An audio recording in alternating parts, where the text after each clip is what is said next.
Olá, galerinha, tudo bem com vocês? Gente, mais uma vez estamos aqui e o tema da aula de hoje é coma. Vamos entender um pouquinho sobre esta patologia ou este processo, tudo bem? Vamos iniciar falando o que é o coma em si. Coma. Aqui vocês podem ver que eu coloquei um conceito bem simples e fácil de entender. E coma é um estado de total inconsciência em que o paciente não consegue abrir os olhos, não pode ser despertado e não responde a nenhum estímulo interno ou externo. Com o passar do tempo, vocês vão observar que esse conceito ele vai sofrer alterações e ir perdendo sua veracidade. Ah, professora, mas por que, gente? Porque uma pessoa que apresenta esse estágio, o coma, ele pode não responder ao estímulo interno ou externo, segundo alguns neurologistas, enquanto outros neurologistas afirmam que o estímulo externo acabam por melhorar o estado do paciente. Vamos entender com o passar das minhas explicações, tudo bem? Então aqui o coma nada mais do que uma alteração do nível de consciência. É como se você ligasse o interruptor e desligasse por tempo indeterminado. Ou seja, esta energia ela acabou no cérebro. O cérebro é como se ele desconectasse com o corpo. Por quê? O corpo pode até mandar informação para o cérebro, porém o cérebro não consegue ler essa resposta. Então, aqui é uma alteração do nível de consciência, em que o indivíduo perde sua capacidade de reconhecer a si mesmo e o ambiente. Entretanto, o estado de coma, ele pode evoluir para 3 estágios. Quais são esses estágios? O paciente pode vir a óbito, ou ele vai ir para um estado vegetativo, ou despertar. Então, o cérebro ele tem 3 caminhos a seguir. Mas o profissional de saúde pode saber qual é esse caminho? Não, gente. Não temos uma certeza, não temos 100% de certeza qual caminho que esse paciente irá seguir, que o cérebro irá seguir. Por quê? O paciente ele pode evoluir para o óbito vegetativo ou ele pode simplesmente despertar. O que nós trabalhamos com probabilidades, com chances. Como assim, professora? Exemplo, quanto maior o tempo em que o paciente está em coma, maior é o estado dele de falecer, chegar a óbito. É dessa forma que funciona. E quanto menos tempo, mais garantia de vida ele tem. É assim que funciona. Aí aqui tá. Quanto mais dias um paciente permanece em coma profundo, maiores são as chances de permanecer em estado vegetativo. Esse estágio, quanto maior o tempo em coma, maior o tempo em estágio vegetativo, aproximando-se para o óbito, tá? Então, quanto maior tempo ele fica lá, mais tempo, menos chance ele tem de viver, tá bom? A taxa de vida dele vai sendo diminuída com o passar do tempo.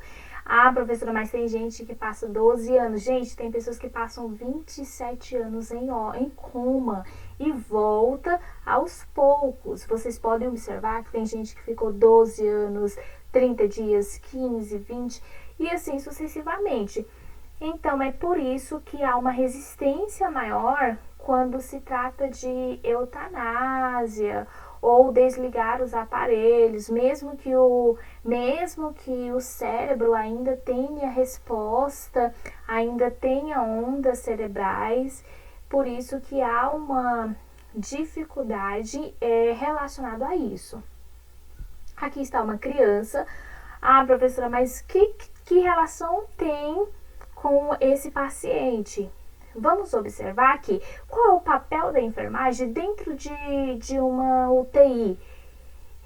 O papel da enfermagem dentro da UTI, além do banho no leito, do técnico, né, para ser mais específica, é o banho no leito, que deve ser bem minucioso, bem cauteloso. Por quê? Porque o banho no leito, principalmente pessoas que estão na UTI, tem que ser um banho com mais efetividade. Por quê? Porque existem profissionais de saúde, existem técnicos que dão banho no paciente e deixam as mãos a desejar, quando na verdade, gente, entre os dedos deve se lavar. Por quê? Porque fede. Já pensou se o familiar chega, quer pegar na mão, quer beijar a mão do paciente e a mão do paciente está fedendo a carniça? Já pensou? Então não é legal. E as mãos, os membros superiores e inferiores, às vezes passam despercebidos e não podemos deixar. Então, além do banho no leito, que deve ser minucioso, aqui nós temos uma outra observação, que são a inserção dos coxins. Porque vocês podem observar aqui, ó, no braço do paciente, na parte posterior, próxima ao cotovelo, aqui, ó, há uma toalha enrolada, envolvida. Por quê? Isso aqui é uma forma de coxim, que é outra coisa mais linda, gente. Olha esse coxim aqui, ó. Eles colocaram esse coxim para evitar que o dispositivo abra uma lesão por pressão sobre a pele do paciente. E aqui também, ó, essa toalha também é uma forma de coxim. Ah, professora, mas existe outra forma de colocar na cabeça do paciente? Existe, gente. Outra forma é usar esta toalha que vocês estão vendo na cabeça como rodia. Já ouviram falar? Rodia, aqueles panos que eles fazem uma rodia. Antigamente, as mulheres usavam bastante sobre a cabeça para carregar baldes, vasilhas. Enfim, aqui nós podemos fazer essa rodia e colocar na região occipital do paciente para evitar lesão por pressão.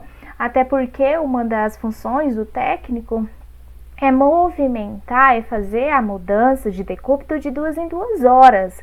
Só que dentro de uma UTI é difícil a realização desse processo em decorrência dos inúmeros dispositivos em que o paciente está. Então, é recomendado e disponibilizado coxins. Temos a caixa de ovo, tá?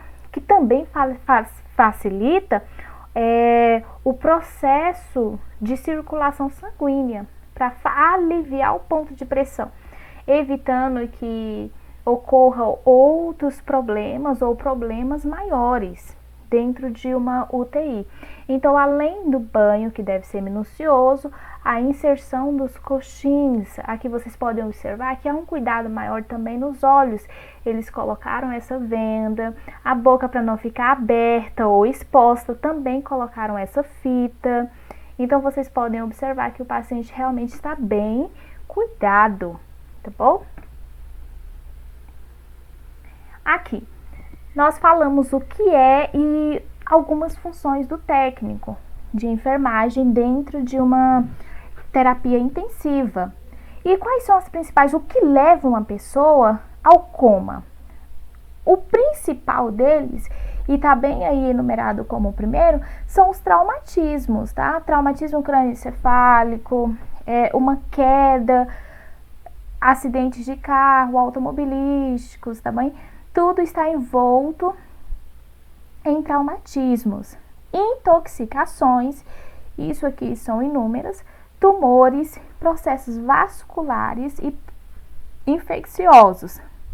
Ah, professora, são só esses? Não, pessoal. São várias outras causas que podem estar causando um coma.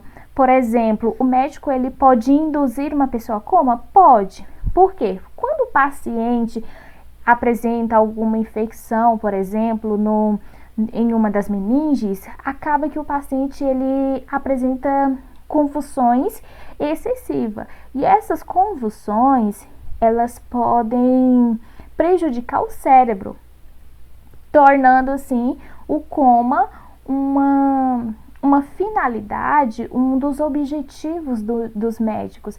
Eles podem estar colocando a pessoa em coma para reduzir o excesso de convulsões. Outro fator também são as pessoas que fazem o uso de drogas ilícitas e o uso de álcool de forma abusiva. É onde nós temos uma gama de pessoas, de jovens e adolescentes, indo parar na UTI em decorrência de negligências ou irresponsabilidades. Por quê, gente? Porque uma pessoa que bebe